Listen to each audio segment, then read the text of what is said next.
Hello students, welcome to Deepak sir classes. आज की class में हम पढ़ेंगे क्वेश्चन नंबर 2, एक्सरसाइज 3.3। यहाँ पे जो क्वेश्चन है हमारे पास है, consider the following parallelogram, find the values of the unknowns x y z. हमको एक्स वाई जेड की वैल्यू फाइंड करनी है इन पैरेललोग्राम्स में, है ना। तो हमारे पास पहला पैरेललोग्राम दिया हुआ है ए बी सी डी, जिसमें बी एंगल दिया है हमारे पास 100 degree and x y z हमको फाइंड करना है। तो सबसे पहले B angle B plus angle C equal to 180 degree. कैसा हुआ 180 डिग्री? बिकॉज सप्लीमेंट्री एंगल्स, है ना।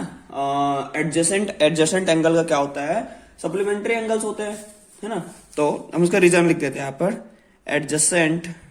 Adjacent of adjacent angles in a parallelogram, ठीक है। Adjacent angle up in a parallelogram are supplementary. जहां पर सप्लीमेंट्री की बात आती है वहां पे क्या हो जाता है? 180 डिग्री। ओके, सप्लीमेंट्री, है ना। तो क्या आ गया हमारे पास? 180 डिग्री। अब यहां पे क्या हो जाएगा, जो हमारे पास बी दिया हुआ है, बी क्या दिया हुआ है? 100 डिग्री प्लस सी तो हमारे पास नहीं है, एक्स इक्वल टू 180 डिग्री। ये एक इक्वेशन बन गया, है ना। इसको हम सॉल्व करेंगे, एक्स की वैल्यू फाइंड करेंगे 180 डिग्री माइनस, इधर प्लस में था 100, इधर हो जाएगा माइनस 100 डिग्री। तो हमारे पास एक्स की वैल्यू आ जाएगी 80 डिग्री, है ना। एक्स की वैल्यू हमारे पास 80 डिग्री आ गई। अब क्या होगा? जेड इक्वल टू 80, है ना, and z equals to x equals to 80 degree. कैसे हुआ? Since opposite angles of a parallelogram are equal. जो ये जेड है और ये जो एक्स है, ये ऑपोजिट एंगल्स हैं। हमने पहले भी क्वेश्चन में पढ़ा हुआ है, क्वेश्चन नंबर 1 में, कि ऑपोजिट एंगल जो होते हैं पैरेललोग्राम के, वो इक्वल होते हैं। तो हम यहाँ पे इसका रीजन लिख देते हैं, since opposite angles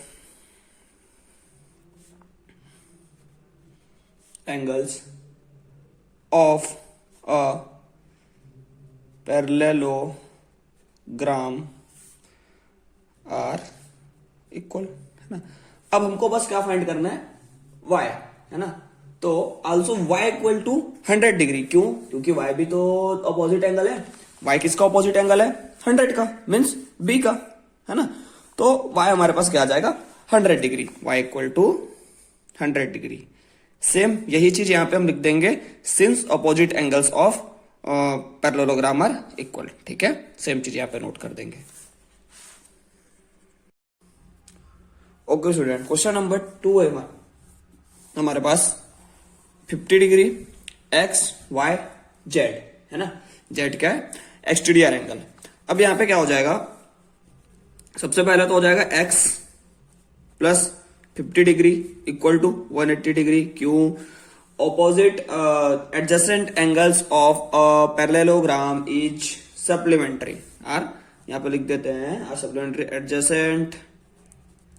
adjacent angles in a parallelogram, ठीक है, are supplementary, ठीक है।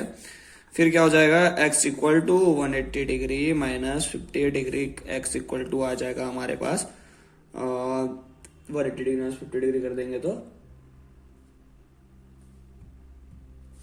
130 डिग्री, और ठीक है। और हमारे पास जो y की वैल्यू है, y की वैल्यू क्या आ जाएगी हमारे पास? इसके अपोजिट एंगल्स वाली, है ना। तो x इक्वल टू हमारे पास जो y की वैल्यू आएगी हमारे पास 130 डिग्री आएगी, और x की वैल्यू आ गई हमारे पास 130 डिग्री, और z की वैल्यू आएगी हमारे पास वो भी 130 डिग्री, क्योंकि करस्पॉन्डिंग एंगल देखो, x की वैल्यू हमारे पास x equal to y equal to 130 degree. क्यों? अपोजिट एंगल्स, है ना, जो हमने पिछले क्वेश्चन में पढ़ा था। As it is x equal to z equal to भी 130 डिग्री। क्यों? क्योंकि करस्पॉन्डिंग एंगल्स, है ना, corresponding angles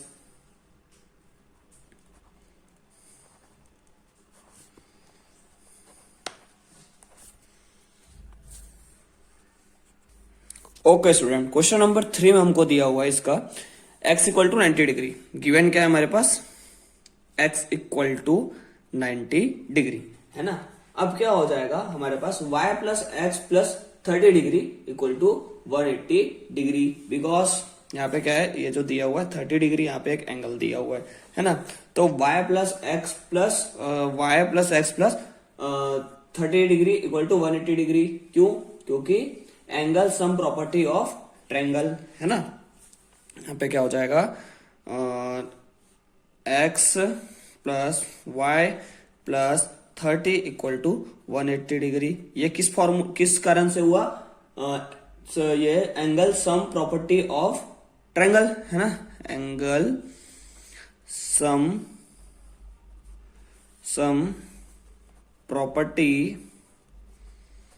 of triangle, okay, ठीक है। अब क्या हो जाएगा यहाँ पे, x plus y equal to, इसको हम सॉल्व कर देंगे तो 180 माइनस 30 डिग्री कर देंगे पहले तो, और x की वैल्यू भी हमारे पास है 90 डिग्री प्लस x कर देंगे, और 180 माइनस 30 कर देंगे तो हमारे पास आ जाएगा 150, और 150 माइनस 90 कर देंगे तो हमको आ जाएगा टोटल 60 डिग्री, है ना। 150 माइनस 90 कर देंगे मतलब y equal to 150 minus 150 minus 90 degree कर देंगे तो y की वैल्यू हमारे पास आ जाएगी 60 डिग्री। हमारे पास s की वैल्यू आ गई, y की वैल्यू आ गई। अब हमको क्या निकालना है, z की वैल्यू, है ना।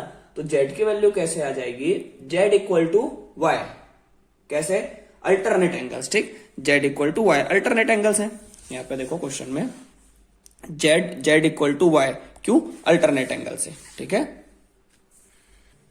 यहां पे हम कर देंगे z equal to y equal to 60 degree, इसका रीजन है अल्टरनेट एंगल। ओके स्टूडेंट, हमारे पास क्वेश्चन 1, 2 एंड 3 सॉल्व हो चुका है। आगे की क्लास में हम 4, 5, 6 जो क्वेश्चन है वो सॉल्व करेंगे। साथ ही चैनल को लाइक, सब्सक्राइब एंड शेयर करना ना भूले। Press the bell icon for regular updates.